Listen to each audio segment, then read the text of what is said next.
એક શિષ્ય ગયો, 24 કલાકે પાછો આવ્યો અને કે વાવના અંધારા ખૂણામાં આમ ગલીમાં જઈને એકદમ અંધારામાં જઈને મેં ફળ ખાધું, કોઈએ જોયું નથી. બીજો શિષ્ય એમને એમ ફળ લઈને પાછો આવ્યો કે કેમ? તો કે હું જ્યાં ગયો ને ત્યાં 2 જણા તો હતા જ, એક મારો અંતરાત્મા ને એક ભગવાન, 2 તો જોતા જ હતા, એટલે હું ન ખાઈ શક્યો. સવાલ એ છે કે આપણે બધા આપણી જાત સાથે કેટલા પ્રામાણિક છીએ. અને એમાંય ખાસ કરીને મારે બહેનોને આ વાત બહુ બહુ કડક રીતે પૂછવી છે. આપણે બધા, તમે જુઓ, સામેના માણસ સાથે એટલા સારા થઈએ છીએ, એટલા મીઠા, એટલા પ્રેમાળ, એટલા નમ્ર. આવા કોઈ પ્રસંગે ભેગા થાય ને તો એટલા કેમ છો, મજામાં છો, સારા છો, અને હજી એની પીઠ ના વળી હોય ને અને તરત એની પાછળ ઘસાતી કમેન્ટ આવે. આપણા બધાના 2 ઓપિનિયન છે લોકો વિશે. હમણાં એક દિવસ હું કીટીમાં એક જગ્યાએ રેસ્ટોરન્ટમાં જમતી હતી, મારી પાછળ આખી કીટી ચાલતી હતી બહેનોની. બધી બહેનો બેસીને ખાતી હતી ને પીતી હતી ને વાતો કરતી હતી. એમાં એક બહેને કહ્યું કે તમે એમ કે આઈફા એવોર્ડ જોયો? રેખા ડાન્સ કરતી હતી ને તો અમિતાભને જ બતાવ કરતા હતા. હવે પહેલાં તો આ વાત જ ખોટી છે, કારણ કે અમિતજી તો ગયા જ નહોતા બેંકોક, એમને બતાવ્યા જ નહોતા. છતાંય એમણે કીધું, હું તો સાંભળતી હતી. એટલે બાજુમાં બેઠેલા બીજા બેને કહ્યું કે તમને નથી ખબર, એમનું હજી ચાલે છે. આપણે કેટલા ટકા એમનું ચાલે છે કે નહીં? શ્રીદેવી ગુજરી ગઈ ત્યારે આપણે કેટલા બધા લોકોએ એની સર્જરી ઉપર, એના ઝઘડા ઉપર, મિથુન સાથે પરણ્યા હતા કે નહીં એના ઉપર ચર્ચા કરી. કોઈએ એવો વિચાર કર્યો કે એણે હિંમતવાલાથી ચાંદનીની વચ્ચે 18 કિલો વજન ઉતાર્યું? એ કોઈને યાદ નથી. એ લમ્હે નામની ફિલ્મમાં અનિલ કપૂરથી મોટા પણ દેખાયા ને અનિલ કપૂરથી નાના પણ દેખાયા. એક એક્ટ્રેસ માટે કેટલું અઘરું છે. એ કરી બતાવ્યું એણે, એ આપણને યાદ નથી. પણ એ મિથુન સાથે પરણેલી હતી ને આમ થયું હતું ને ફલાણું થયું હતું ને. દરેકની બીજાની જિંદગીમાં આપણને કેટલો બધો રસ છે. એ સવાલ આપણે આપણી જાતને પૂછવાનો છે કે કેમ આપણે બીજાની જિંદગીમાં આટલા બધા ઇન્ટરેસ્ટેડ છીએ. તમને કોઈ બેગ ભરીને કચરો આપી જાય સવારના પરમાં તમારે ઘેર, સરસ સરસ પ્લાસ્ટિકની ડિઝાઇનર બેગમાં, તો તમે એનું શું કરો?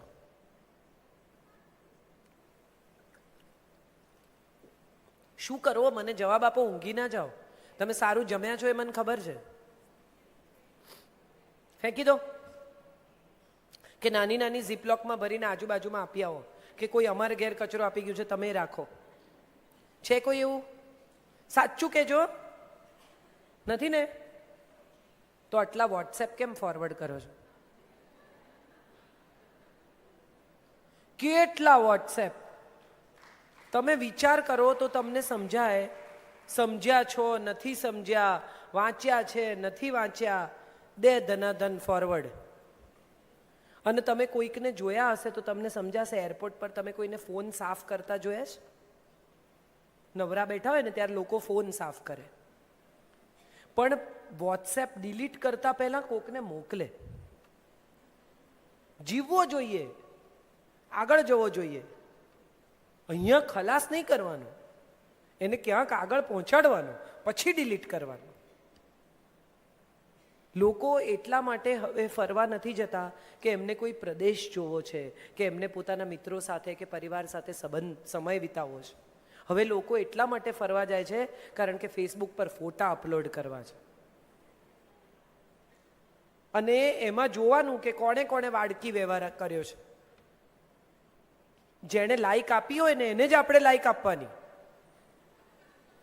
આપણને લાઈક નથી આપી, હવે જો તું. હમણાં તો એક વાઈફે એના હસબન્ડને કહ્યું કે તું મારા ફોટા પર લાઈક નથી આપતો. મારે જે કહેવું છે આ બધા પછી, જે મૂળ વાત સુધી આપણે પહોંચવાનું છે, એ વાત એ છે કે સ્ત્રી છે ને એ સ્વભાવે બહુ રુજુ છે.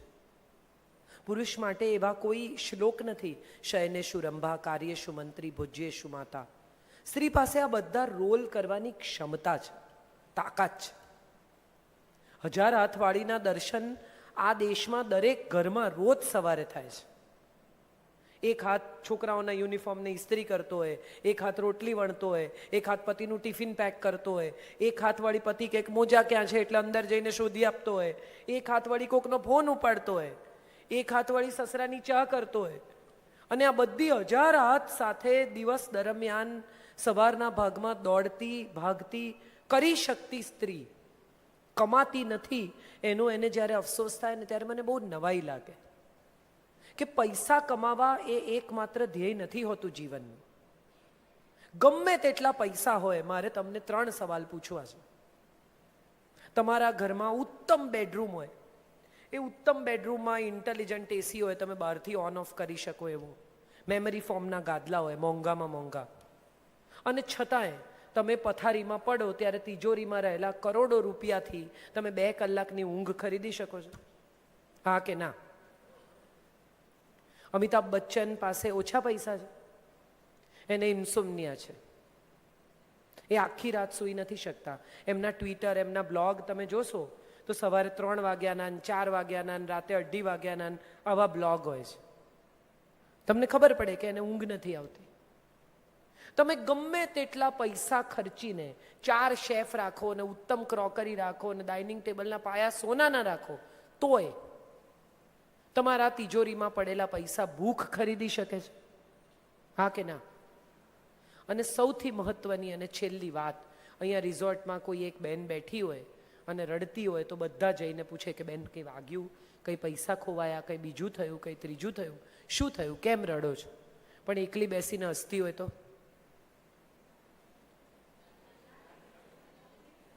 એનો અર્થ એ થયો કે હસવા માટે એક જણ જોડે જોઈશે, સુખી થવા માટે એક જણ જોઈશે, દુઃખી એકલા થઈ શકાશે. આપણા સંબંધો સુખના સંબંધો છે, સુખ વહેંચવાના. અને સ્ત્રીને સુખ વહેંચવાની આવડત છે. આ એણે ક્યાંય શીખવા નથી જવું પડતું. તમે જુઓ, મમ્મી હોય ઘરમાં, છોકરાઓ ન આવવાના હોય, જમવા બધા કહીને ગયા હોય કે મને મોડું થશે, અને એ પછી મમ્મીએ બિચારીએ 2 ભાખરી કે 1 રોટલો કર્યો હોય, થોડી ભાજી બનાવી હોય, અને છોકરા આવે અને કે ખાવાનું છે કંઈ, અને મમ્મી કે હા છે, જો 2 ભાખરી કરી છે. છોકરું કદાચ સેન્સિટિવ હોય તો પૂછે તું જમી? કે હા મેં જમી લીધું, તું જમી લે. કોઈ માં એવી છે કે ના હો, આ 2 ભાખરી મારી છે, અડવાની નથી. એનો અર્થ એમ થયો, પતિ આવે અચાનક કે કંઈ ખાવાનું છે? કે હા છે ને, 2 ભાખરી પડી છે, ખાઈ લો. આ સ્ત્રીની આવડત છે. એને સુખ આપી દેતા 1 મિનિટ લાગતી નથી. અને કદાચ ઈશ્વરે એને એટલા માટે જ આવી ઘડી છે. માં બનવાનો અધિકાર એને એટલા માટે આપ્યો છે કે સુખ આપી શકે છે, ઘરમાં રહી શકે. 3 વર્ષ મેં સ્ત્રીઓને જોઈ છે કે ઘરની બહાર પગ ના મૂકે છોકરું મોટું થતું હોય ત્યારે. કામ તો છોડી જ દે, પિક્ચર જોવા ન જાય, એને ભાવતી વસ્તુ ન ખાય, અને છતાંય બાળક મોટું થાય ત્યારે માને એમ કે તે શું કર્યું? આ પરિસ્થિતિ ત્યારે આવે છે કે જ્યારે એ બાળકના મનમાં ક્યાંક કશેક માએ મા તરીકે રજિસ્ટ્રેશન નથી કર્યું. આજનો સમય બહુ બદલાઈ ગયો છે. એના દોસ્ત થવાને બદલે, એના જેવડા થવાને બદલે તમારે ઓથોરિટી બતાવવાની છે, તમારે મા થવાનું છે. મારો દીકરો મારા પર ગુસ્સે થાય તો એ પણ નાનો છે, આજના જમાનાનો છે, આર્ગ્યુમેન્ટ કરે, ધ કરીને વાત કરે. આઈ ઓલવેઝ ટેલ હિમ કે તારા રૂમમાં જા, મગજ શાંત થાય, મા સાથે વાત કરી શકાય એવી સ્થિતિમાં આવે ત્યારે બહાર આવજે. મોટા ભાગની મમ્મીઓ શું કરે, દીકરી જે સૂરમાં વાત કરે એનાથી 1 સૂર ઉપર જાય, હા તો મમ્મી એનાથી ઉપર. આવી રીતે બોલાય મા સાથે? તમારામાં ને એનામાં કોઈ ફેર જ ના રહ્યો. તમારે એના જેવડા નથી થવાનું, તમારે એને સારી રીતે બોલતા શીખવવાનું છે. તમારે એની પાસે ખરાબ રીતે બોલતા શીખવાનું નથી. મોટા ભાગની મમ્મીઓને, મોટા ભાગની સ્ત્રીઓને પોતાના ક્રોધ પર કંટ્રોલ નથી. ગુસ્સો આવે ત્યારે જે ભાષા, જે શબ્દો સ્ત્રીઓ વાપરે છે, એણે સ્ત્રીને સૌથી વધારે નુકસાન કર્યું છે. પછી સોરી કહે, પછી અફસોસ થાય, પછી માફી માંગે, બધું થાય, પણ બોલતી વખતે મોટા ભાગની સ્ત્રીઓ પોતાના ક્રોધ ઉપરથી કાબુ ખોઈ બેસે છે. મારે બધાને પૂછવું છે કે તમારી પાસે 15-20 લાખનો હીરાનો હાર હોય, એ પહેરીને તમે શાક લેવા જાઓ છો? કેમ કેમ નથી જતા? કારણ કે 15-20 લાખ રૂપિયાનો હીરાનો હાર પહેરીને તમે શાક લેવા જાઓ તો બધાને એમ થાય ખોટો હશે, બાકી આવું કોઈ પહેરીને ફરે? હા કે ના? અને તમારી પાસે કદાચ ઇમિટેશનની જ્વેલરી હોય છતાં બહુ જ રિયલ જેવી દેખાતી હોય અને તમે લગ્ન પ્રસંગે પહેરી હોય તો કોઈને શંકા ના આવે કે આ ખોટી હશે. સાચી વાત કે ખોટી વાત? આ ક્રોધ છે ને એ પણ પ્રસંગે કાઢવા જેવું હથિયાર છે. દરરોજે જે ગુસ્સે થાય ને એને કોઈ ગાંઠે નહીં. પછી આપણે કેટલા ઘરોમાં જોયું છે કે મમ્મી બોલ્યા કરે ને છોકરાને જે કરવું એ કર્યા કરે, કારણ કે મમ્મીને બોલ્યા જ કરવું છે. હવે રોજ જ બોલે છે અને કંઈ સિરિયસલી લેવા જેવી છે જ નહીં. પણ કોઈ દિવસ એવો આવે કે જે દિવસે મમ્મીનું મિજાજ ખરાબ હોય, રોજ હસતી મમ્મીનું આજે મોઢું ચઢેલું છે, તો છોકરા પૂછ કે મમ્મી શું થયું? હે મમ્મી શું થયું? કંઈ થયું છે? કોઈ તને કંઈ બોલ્યું? કારણ કે વર્ષમાં એક જ વાર આવો પ્રસંગ આવે છે. રોજ મમ્મીનું મોઢું ચડેલું હોય ને તો ઘરના લોકો એમ થાય કે આ સિચ્યુએશન નોર્મલ છે, વાંધો નહીં. નહીં તો પેલું રાવણ હસા જેવું થઈ જાય કે આજે હસી કંઈ થવાનું. અગત્યની વાત એ છે કે તમે ઘરની કરોડરજ્જુ છો. As a woman, as a wife, આખા ઘરનો તમામ ભાર તમારા ઉપર છે. તમે જુઓ કેટલા બધા લોકો એવું કહે છે કે સ્ત્રીની બુદ્ધિ પગની પાની. આ કહેવત તમે સાંભળી હશે, હા કે ના? બધા એકાદ વાર તો આ કહેવત સાંભળી જોઈએ કે સ્ત્રીની બુદ્ધિ પગની પાની. મારે બધી સ્ત્રીઓને કહેવું છે કે પગની પાની છે ને આખા શરીરનો ભાર ઉપાડે છે સાહેબ. તમારી પાની છે ને એના ઉપર તમારા આખા બોડીનું વેઇટ છે, અને આખા બોડીને જે ટોલરેટ કરે છે, જે કેરી કરે છે, જે એનું વજન ઉપાડે છે એ પાની છે. તમે આખા જગતનો ભાર ઉપાડતી સ્ત્રી છો, આખા ઘરનો ભાર ઉપાડતી સ્ત્રી છો. તમે ક્યાં આમાં કોઈની વાત સાંભળીને તમારી બુદ્ધિ ઓછી છે એવું માની લો છો? સ્ત્રી 500 રૂપિયામાં એ ઘર ચલાવે ને 5 લાખ પણ વાપરી જાણે. તમે એને 5 લાખ રૂપિયા આપો ને તો એને ખબર છે ક્યાં વાપરી આવવા. તમે ભાગ્યે કોઈ સ્ત્રી એવી જોઈ હશે કે એને ખબર જ ના પડે કે પૈસા ક્યાં વાપરવા. સારામાં સારી સાડીની દુકાન, સારામાં સારી જ્વેલરીની દુકાન એને ખબર જ હોય. એ પગથિયા ચઢે નહીં કારણ કે એને કરકસર આવડે છે. કંજુસાઈ નહીં, બિનજરૂરી વેડફાટ નહીં કરવાનો એ સ્ત્રીને આવડે છે, માટે પૈસા બચાવે છે. એવું નથી કે એને વાપરતા નથી આવડતા. અને આ વાત આપણે બધાએ શીખવાની છે. પરસ્પર રિસ્પેક્ટ કરતા, પરસ્પર પ્રેમ કરતા, પરસ્પર ઈર્ષા નહીં કરતા, પરસ્પર ભેગા રહેતા.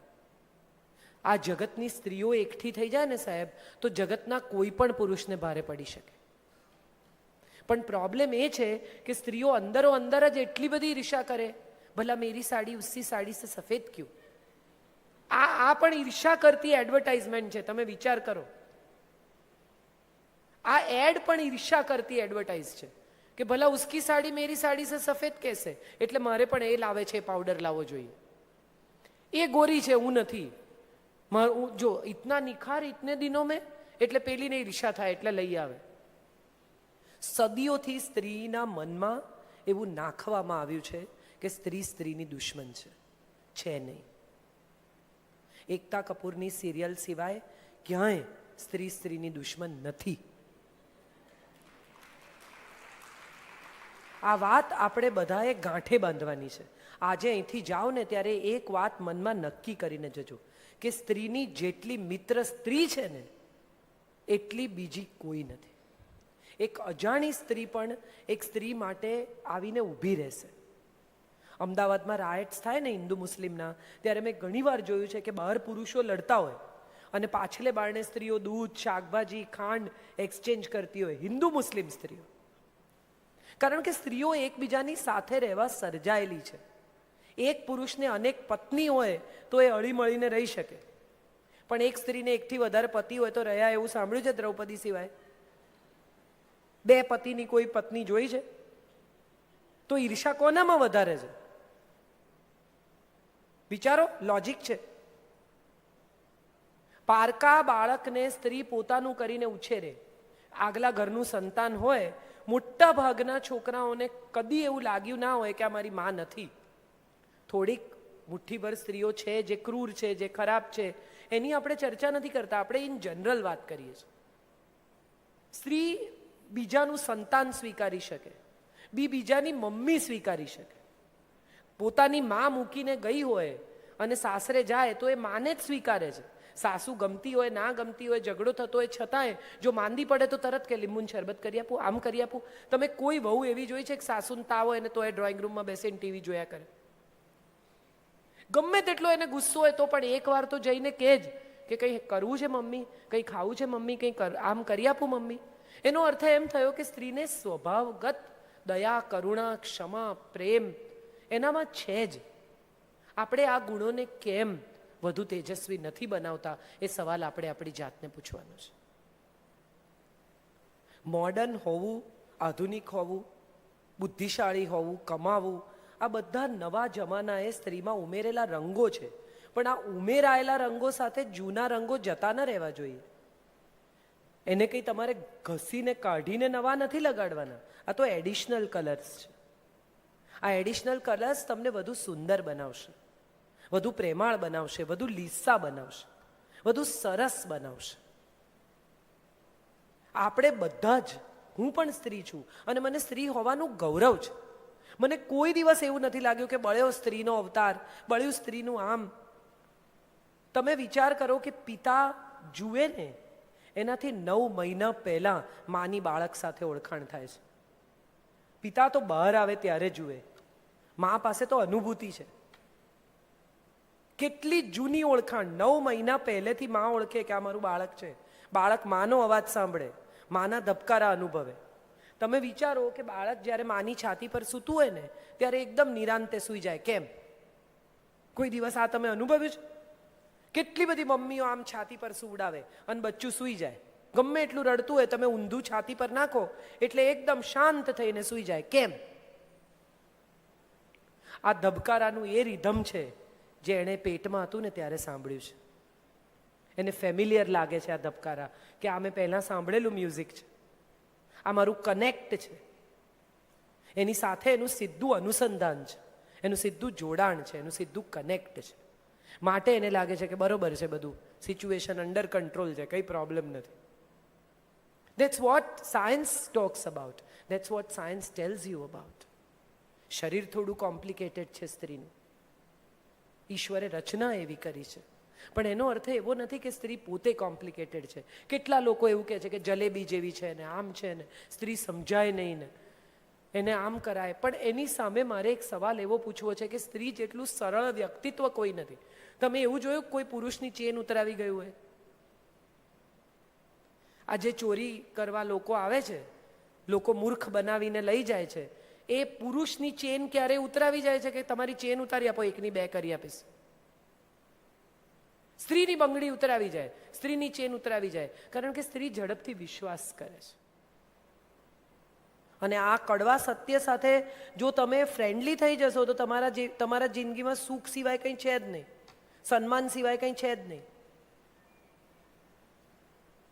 પણ જો તમે આ સત્ય સાથે ફ્રેન્ડલી નથી થયા અને તમે ઘર્ષણમાં જ ઉતર્યા કર્યા, હું કેમ, હું કેમ, હું કેમ, then nobody can save you. આટલો જ સત્ય છે.